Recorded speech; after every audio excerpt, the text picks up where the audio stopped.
ど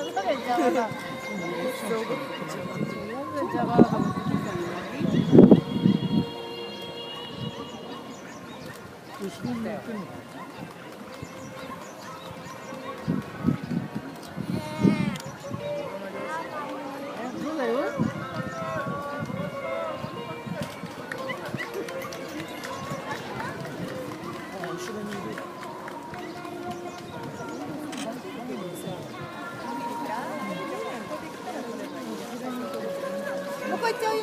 見えないんだよ。邪魔なのが来たんだけどまた。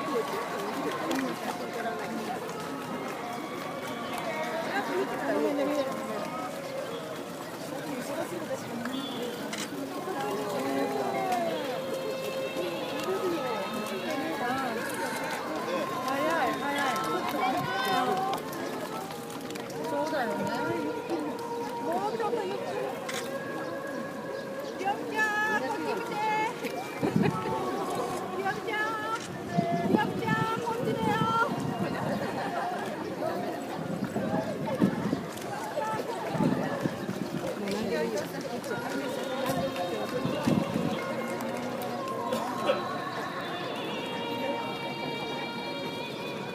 一番邪魔だよ。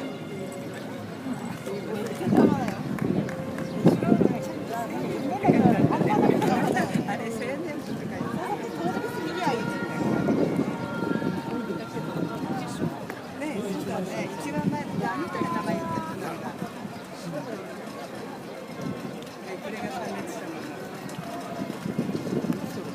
親戚なんだから親族だけ。